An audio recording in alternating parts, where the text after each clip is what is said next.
Bien, pues hablemos de antipsicóticos.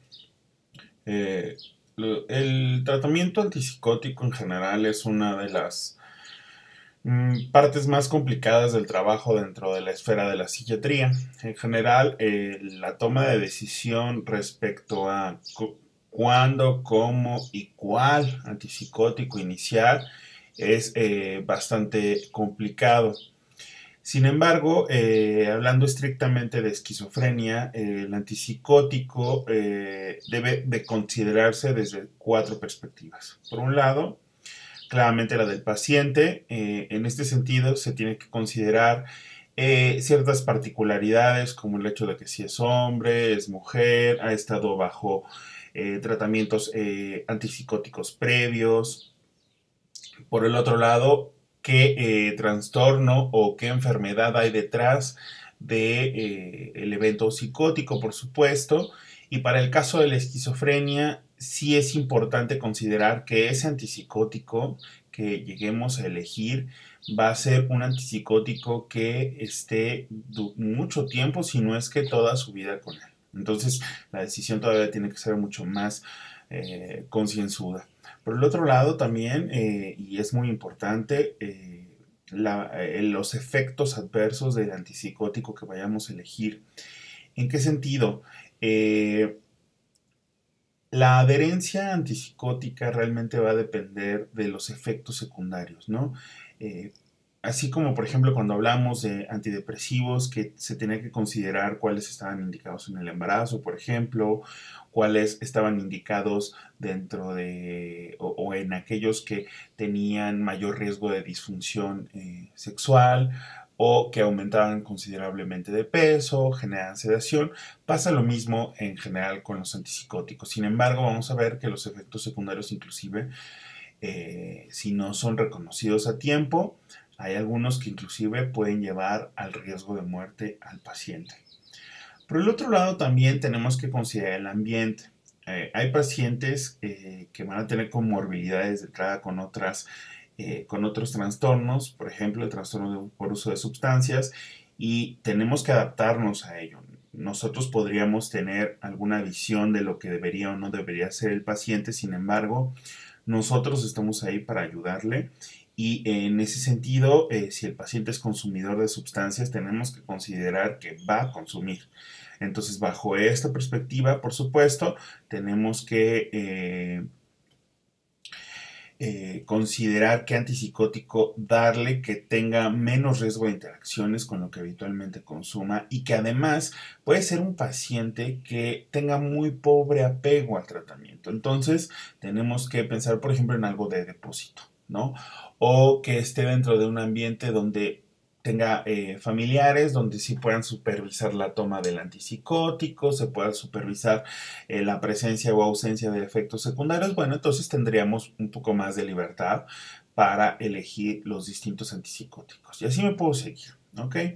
Ahora, un tratamiento antipsicótico ideal de entrada claramente es aquel que nos va a ayudar a disminuir la psicosis, ¿no? Que ese es el objetivo primordial del antipsicótico dentro de la esfera de la esquizofrenia.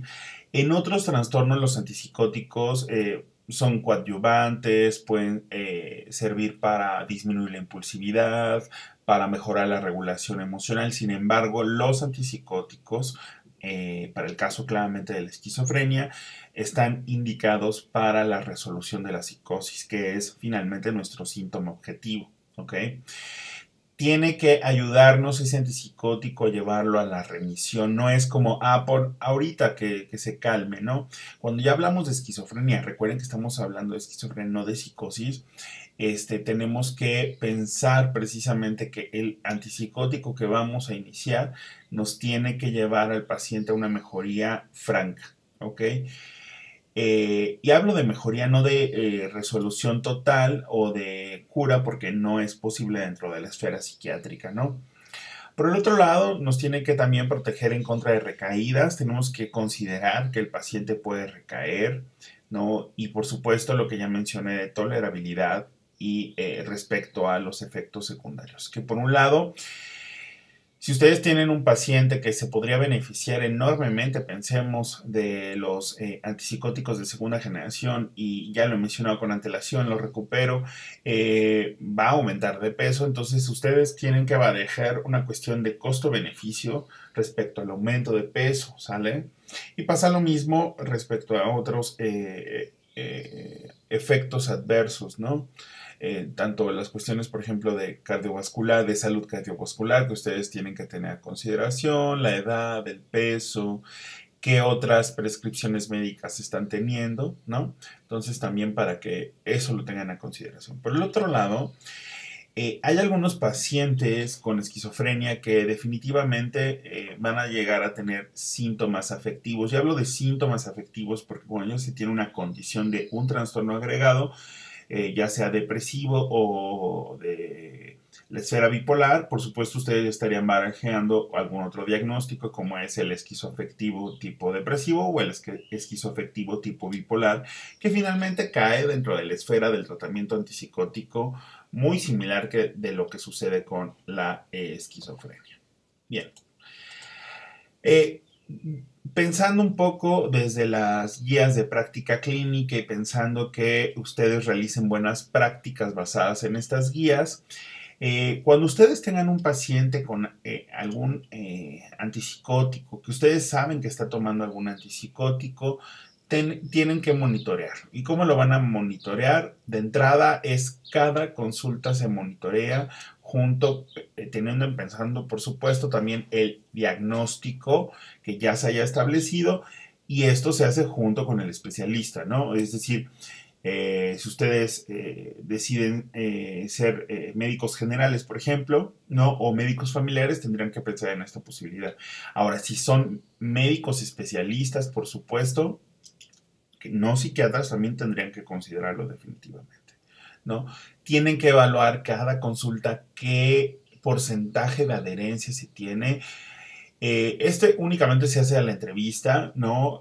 Se preguntan, bueno, ¿de cuántos días a la semana, de los 7 días a la semana, perdón, cuántos no te tomaste el medicamento? O hay escalas que nos permiten la evaluación de la adherencia. Sin embargo, sí es mucho más práctico preguntar, como lo mencioné al inicio.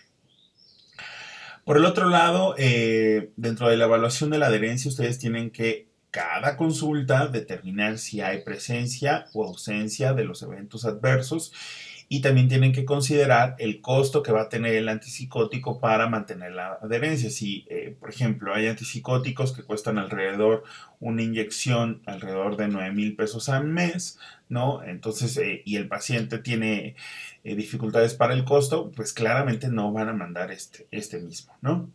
Ahora, de entrada, todo paciente, ¿no? Antes de que inicie el antipsicótico y durante el tratamiento antipsicótico, y este se aplica para todo aquel que está usando antipsicótico, ustedes tienen que determinar el peso, el índice de masa corporal y la circunferencia abdominal antes de el inicio del tratamiento antipsicótico y durante él. Claramente porque los antipsicóticos más frecuentes que van a ustedes a prescribir definitivamente son los que más riesgo de peso van a tener. Por el otro lado, también se sugiere que antes del inicio del tratamiento con antipsicóticos, en cualquier patología, pero que llegue a usar antipsicóticos, ustedes tienen que procurar hacer un electrocardiograma, claramente tener un listado de qué tratamientos antipsicóticos ha tomado o ha llegado a tomar, o qué otros tratamientos psiquiátricos también ha tomado, porque van a haber algunos otros que pueden generar algún impacto también cardiovascular, pueden haber algunos que pueden generar un impacto respecto al peso definitivamente. Y por supuesto la edad, que vamos a ver más adelante el impacto o por qué se tiene que considerar la edad del paciente respecto al uso apropiado de antipsicóticos. Bien, también quiero enfatizar que toda evaluación debe de ser individualizada respecto a los riesgos y a los efectos adversos. ¿Por qué? Porque van a haber personas que van a ser en extremo vulnerables a su presencia, y estoy hablando de que ante mínimas dosis pueden tener eventos adversos. Sin embargo, hay otros que pueden estar con dosis muy altas y no presentar absolutamente nada. Entonces también para que ustedes esto lo tengan a consideración. Bien. Respecto a, y entrando ya en materia respecto a los antipsicóticos, lo que les presento es precisamente la clasificación, probablemente de sus cursos de farmacología. Saben que los antipsicóticos se clasifican de forma clásica de primera y segunda generación, también llamados típicos y atípicos. Típicos los de primera generación y atípicos los de segunda generación. Respecto al aripiprazol, hay algunos expertos que mencionan que esto ya el aripiprazol, dada esta naturaleza de agonista parcial, y que vamos a hablar de eso precisamente, es considerado ya uno de tercera generación. Sin embargo, muchos expertos en farmacología y psicofarmacología lo siguen incluyendo dentro de la esfera de la segunda generación. Bien, por el otro lado, recuerden que los antipsicóticos de primera generación, los típicos, se les va a llamar típicos porque en general van a bloquear los receptores de dos dopaminérgicos, que en general, realmente, si yo pudiera decirles qué tienen en común todos los antipsicóticos, van a bloquear dedos de dopamina, ¿ok? Sin embargo, los de primera generación, este bloqueo va a ser muy potente, ¿ok? Tiene una gran afinidad a los receptores D2 y además que a los de primera generación se les suele llamar no solo típicos, como mencioné hace un momento, sino son los únicos a los que se les denomina neurolépticos. Neuroléptico significa atar nervio, ¿ok? Ahora, los de primera generación también se van a subclasificar en términos químicos, las fenotiacidas, las butirofenonas, por ejemplo, que son las que más se van a utilizar dentro de la esfera mexicana, ¿no? Dentro de las fenotiacinas hay muchas subclasificaciones en donde ustedes van a encontrar a la trifloperacina, por ejemplo, a la perfenacina. En el caso de las butirofenonas van a encontrar al haloperidol, ¿no? También dentro de las fenotiacinas van a encontrar la clorpromacina, la levomepromacina, ¿no? Que la clorpromacina va a ser el primer antipsicótico que va a salir al mercado en los años 50. ¿Ok? Hoy, desafortunadamente, la clorpromacina ya no está en venta. Es muy desafortunado porque era un muy buen antipsicótico. Sin embargo, bueno, eran muy pocos los pacientes también los que lo estaban tomando. Y era muy buen antipsicótico cuando había una combinación entre esquizofrenia y trastorno obsesivo compulsivo, por ejemplo. Sin embargo, bueno, vamos a tener otras sales que nos puedan ayudar en esta combinación, ¿no? Ahora, y esto es pregunta de examen, por supuesto, ¿no? Los antipsicóticos de primera generación van a tener un riesgo aumentado de efectos sobre la vía extrapiramidal, los cuales vamos a denominar síntomas extrapiramidales. Ahora, no con esto quiero decir que los antipsicóticos de segunda generación no tengan efectos sobre la vía extrapiramidal. Inclusive pueden presentar los síntomas extrapiramidales, pero la incidencia es muy baja y el riesgo realmente es bajo también. Entonces, por eso yo hablo de un riesgo aumentado respecto a los de primera generación, los típicos. Bien, hablando brevemente sobre los de segunda generación, claramente llamados atípicos. Una de las diferencias es que si bien van a bloquear también los receptores de dos dopaminérgicos, el poder de disociación, que vamos a hablar un poquito de esto más adelante, respecto a estos receptores va a ser muy importante, es decir, puede llegar a hacer su efecto e irse. No, a diferencia de los de primera generación que va a bloquear totalmente al receptor, ¿no? Otro de los elementos, digamos, neuroquímicos que tienen los antipsicóticos atípicos o de segunda generación va a ser que actúan sobre receptores 5-HT2A para serotonina. Y esto es un efecto muy importante porque, por un lado, va a mejorar las cuestiones afectivas, va a mejorar las cuestiones también de carácter cognitivo, regulación emocional. Por eso los antipsicóticos de segunda generación tienen otras indicaciones más allá de la psicosis, ¿no? También de forma, digamos, indirecta, algunos de ellos pueden mejorar la función dopaminérgica en los síntomas negativos, ¿no? Que es, digamos, lo que tenemos problema claramente con el uso de los antipsicóticos, ¿no?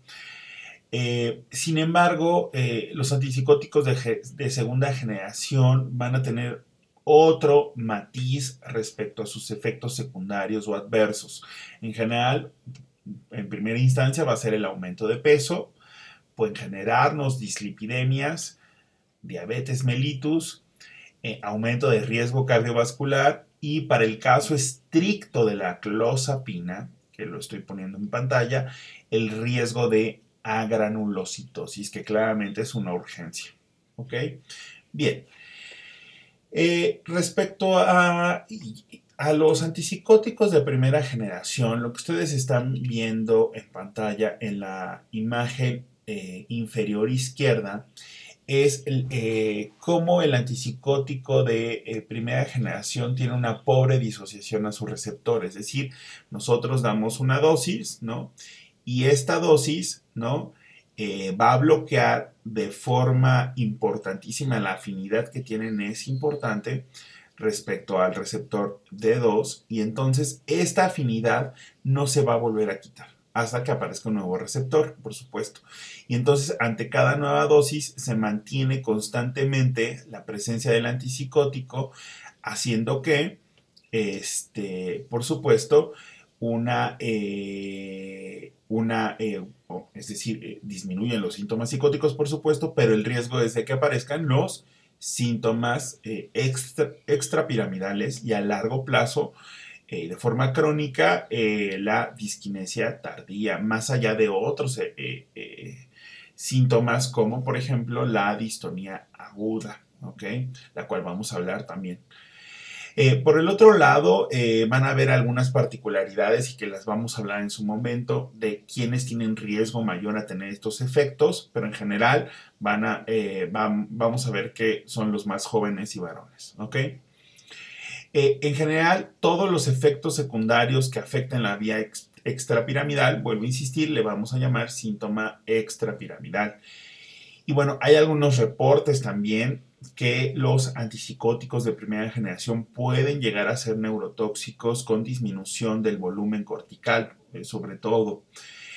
Son estudios que se han hecho en resonancia magnética, sin embargo, son muy pocos para decir que verdaderamente los antipsicóticos de primera generación son neurotóxicos. Bien, lo que ustedes ven del lado derecho en la primera imagen superior es la afinidad a los receptores de D2 de dopamina, ¿no?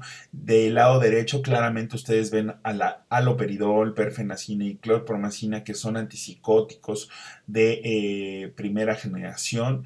Ellos son los que más van a tener afinidad a estos receptores y por tanto son los que más riesgo tienen de generarnos los síntomas extrapiramidales, ¿no? Del lado contrario, ustedes tendrían, por ejemplo, la clozapina, la aripiprazol, la risperidona, que tienen menos afinidad respecto a estos receptores, haciendo que, por supuesto, su riesgo de estos síntomas sea menor. Ahora, también tenemos que decir que los que tienen más poder antipsicótico son aquellos que tienen mayor afinidad a los receptores de 2. Los psiquiatras siempre barajamos la posibilidad de usar un antipsicótico típico, por ejemplo, o de primera generación, cuando tenemos un síntoma psicótico que no cede, por ejemplo. ¿Sale? Es decir, tengo un paciente que sigue psicótico, no disminuye y pensemos que tiene una idea delirante que le está metiendo el pie todo el tiempo, no baja, ¿no? Entonces, tendríamos que usar mano de antipsicóticos que vayan teniendo cada vez más afinidad a los receptores de 2 para tener un mayor impacto neurobiológico respecto a la idea delirante. Lo que ustedes ven en la parte de abajo es precisamente el perfil neuroquímico respecto a dopamina de los distintos antipsicóticos.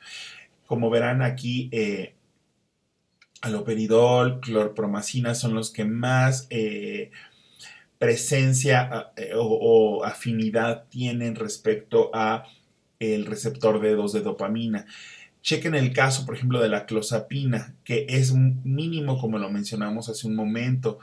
De hecho, olanzapina, quetiapina son antipsicóticos junto con la risperidona que ustedes también van a llegar a utilizar. Y vean su perfil bioquímico respecto a dopamina, es bastante amplio a comparación, por ejemplo, de los antipsicóticos de primera generación, que está no restringido, pero sí está limitado respecto a su implicación a otros receptores de dopamina que no sea el D2. ¿Ok? Bien. Por el otro lado, los antipsicóticos de primera generación también van a actuar sobre los receptores adrenérgicos alfa 1, los muscarínicos, los histaminérgicos. Por eso también van a tener efectos secundarios que tengan que ver, por ejemplo, con la boca seca, el riesgo de hipotensión y la visión borrosa, ¿ok? Que también son frecuentes y ustedes los tienen que tener a consideración. Ahora, ¿cómo se producen los síntomas extrapiramidales? Y de forma muy breve. Se van a producir cuando nosotros al dar al antipsicótico, vamos a bloquear la vía nigroestriatal que tiene que ver con cuestiones del movimiento, ¿no? Vamos a generar algo que se llaman síntomas negativos secundarios por implicaciones, por supuesto, ante el bloqueo de la vía mesocortical, que tiene que ver con, volvemos a lo mismo, síntomas negativos.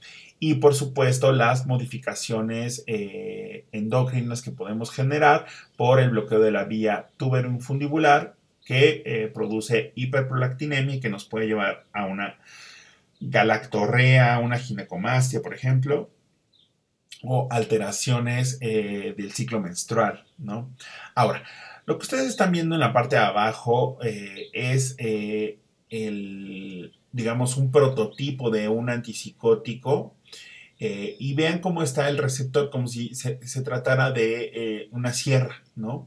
Esto lo pone así, Stahl, esta es una imagen de Stahl, porque nos habla de que la disociación, ¿no? Es decir, no se va a retirar fácilmente este antipsicótico del receptor, ¿no? Va a generar como esta especie de, como si se tratase de un rompecabezas que es difícil retirar, ¿no? Y precisamente eso es lo que le da a la naturaleza, por un lado, del gran poder antipsicótico, pero también el riesgo de todos los síntomas que ya he mencionado. ¿Ok? El haloperidol, ustedes ven cómo es en general respecto a su perfil bioquímico, el más importante, por un lado claramente sus efectos sobre D2 y también sobre los receptores adrenérgicos alfa 1. Ahora, ¿qué tienen los antipsicóticos de primera generación, digamos, de ventajas? La realidad es que tienen varias presentaciones, ¿no? Tienen vía oral, se puede dar inyectable, vía intramuscular, ¿no? Por ejemplo, los que se dediquen, si a alguno le interesa, por supuesto, o trabaja con psiquiatras de enlace. Los psiquiatras de enlace son aquellos que trabajan en hospitales generales y trabajan sobre todo la correlación entre la enfermedad médica y la enfermedad mental, ¿ok? Ellos usan también el haloperidol de forma muy amplia, ¿no? Inclusive en solución. Por el otro lado, también el haloperidol tiene una presentación en depósito, es decir, que solo se da una vez al mes, ¿no? Este es muy frecuentemente usado en pacientes que tienen bajísima adherencia, ¿no? Y vamos a ver que van a haber algunos otros antipsicóticos que también van a tener presentaciones de depósito, como el suclopentixol o la pipotiacina, ¿ok? También la levomepromacina va a tener una presentación intramuscular que suele usarse también de forma secundaria dentro de el tratamiento de la agitación por psicosis en el servicio de urgencias, ¿no? Y bueno, en general, bueno, ahí les dejo las dosis para que ustedes las consideren, ¿no? Por el otro lado, también sí tenemos que decirlo que el costo de los antipsicóticos de primera generación va a ser más bajo. Es decir, para la seguridad social, una ámpula de haloperidol es de muy bajo costo comparada con una de, pensemos, olanzapina, ¿vale? Se usa también en urgencias y el haloperidol suele ser primera indicación solo en un trastorno, que es el delirium, que vamos a hablar más adelante. Por el otro lado, también suele ser, si bien se puede usar en urgencias, recuerden, es una segunda opción, segunda elección dentro de la esfera de las urgencias. Bien, ahora, por el otro lado, vamos a tener también los antipsicóticos de segunda generación, los cuales vamos a hablar ya en un próximo video. ¿Ok? Por hoy dejaríamos esta parte acá. ¿Qué aprendimos el día de hoy? Hablamos sobre cuestiones generales del tratamiento en el paciente con esquizofrenia.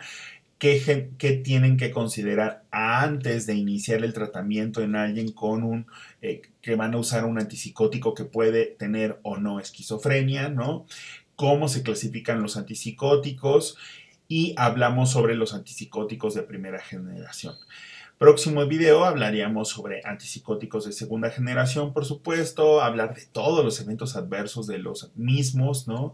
Tendríamos que hablar de distonía aguda, vamos a hablar también de disquinesia tardía, acaticia, por supuesto, vamos a hablar de las alteraciones gastrointestinales que también van a ser importantes y el aumento de peso y todo lo referente al síndrome metabólico y cuáles de los antipsicóticos van a generar mayor aumento de peso.